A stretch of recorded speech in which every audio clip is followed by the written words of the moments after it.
Have you ever fought a ghost? For decades, my country fought a ghost called the Harmattan. Every year, the winds scream, the sand rises like a tsunami, and our roads, the lifelines of my people, disappear. I saw trucks carrying tomatoes rotting in the dunes. I saw ambulances stuck in sand traps while children died in the back. The experts from the West came with their clipboards. They said, "Mr. President, you must accept geography. You cannot defeat the desert." I told them, if we cannot walk on the sand, then we will walk above it. They laughed. They called it the Skyway to nowhere. They said a poor nation cannot build a highway in the sky. But they forgot one thing. They see sand.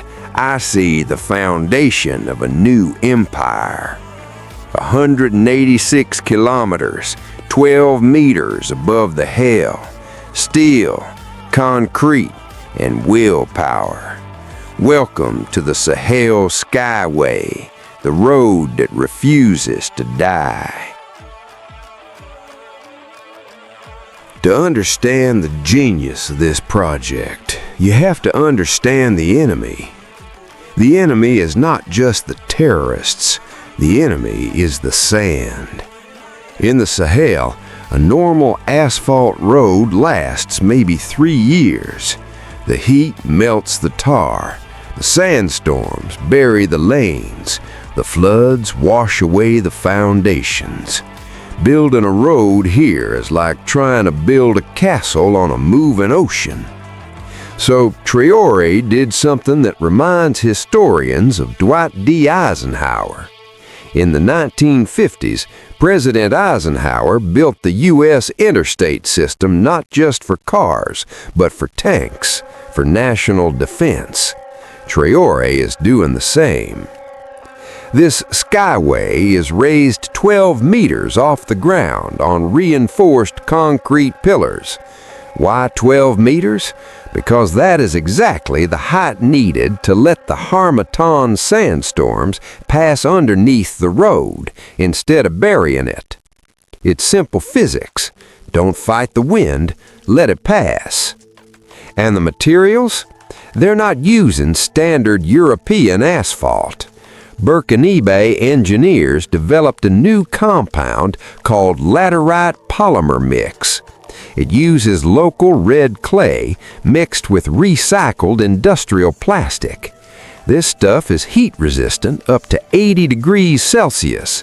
While western roads are melting, the Skyway stays hard as rock. But the real shock is the economics. The World Bank estimated a project like this would take 15 years and cost $2 billion. Traore's timeline? 3 years. Traore's budget? A fraction of the cost. How? By cutting out the middleman. No French contractors taking 40% off the top. No corrupt consultants. Just the Army Corps of Engineers and the people.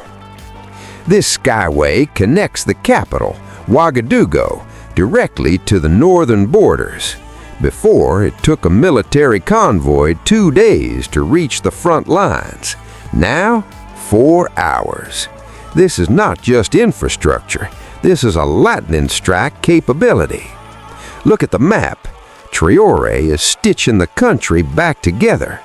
Where the road goes, commerce follows, security follows, hope follows. Critics call him a dictator, but ask the truck driver who used to pay bribes on the old dirt road. Ask the mother who can now get her sick child to a hospital in the city before it's too late. They don't see a dictator, they see a builder. In America, we say, build it and they will come. In Burkina Faso, Traore is saying, we built it so we can stay. This Skyway is proof that Africa doesn't need pity. It needs concrete. it needs steel, and it needs leaders with a spine. If you believe in building a future with your own hands, hit that like button. Let the world know that the Sahel is rising. God bless the builders. But having a vision is one thing. Building it in a desert is another. Let's get technical for a moment. The biggest challenge in the Sahel is not the heat. It is the Harmattan wind. These winds carry abrasive silica sand that acts like sandpaper. It eats through concrete and strips paint off steel within months. Building a standard ground-level road here is futile. The dunes shift like ocean waves, burying the tarmac overnight. So the Burkinabe Army Corps of Engineers proposed a radical solution: elevation. The Skyway sits on reinforced concrete pillars exactly 12 meters high. Why 12 meters? This was calculated using wind tunnel simulations. At 12 meters, the road sits in a negative pressure zone where the heaviest sand particles cannot reach. The wind flows underneath the bridge, clearing the sand away naturally instead of piling it up. It is a self-cleaning design. And then there's the material. Western asphalt melts at 50 degrees Celsius. The Sahel ground temperature hits 80. So they invented a new compound, Laterite polymer concrete. They take the local red clay, Laterite, which is rich in iron and aluminum. They mix it with a synthetic polymer binder derived from recycled industrial plastic waste. The result? A road surface that is essentially a synthetic rock. It doesn't melt, it doesn't crack under heavy tank treads, and it costs 40% less than imported asphalt. This is African innovation, solving African problems.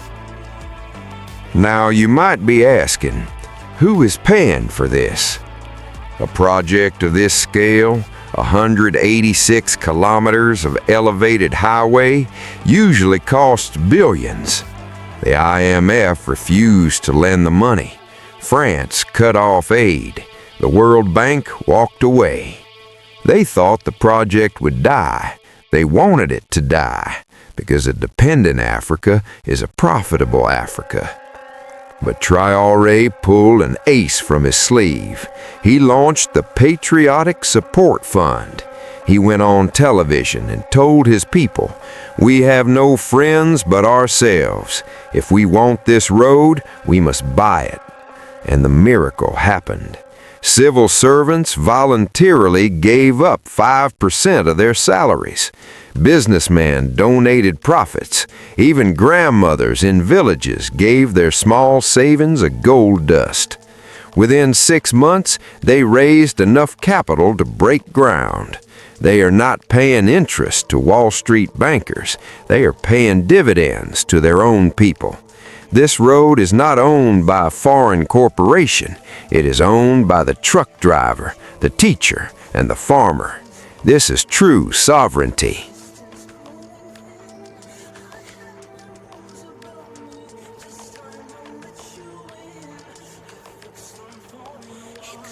In the human body, if the arteries are blocked, the body dies. For decades, Burkina Faso was dying of a blocked artery. But soon, looking out from the cockpit of a truck on the Sahel Skyway, a driver will see the dust storms raging below him. He will be safe, he will be fast, and he will be proud. Traore is not just building infrastructure. He is building a monument to what happens when a nation stops begging and starts building. The West calls it a skyway to nowhere. But looking at the progress, looking at the unity, and looking at the steel rising from the sand, I'd say it looks like a skyway to the future. If you believe in this vision, stand with them. Hit subscribe to support New Africa Farming and leave a comment below. Build it. God bless the builders.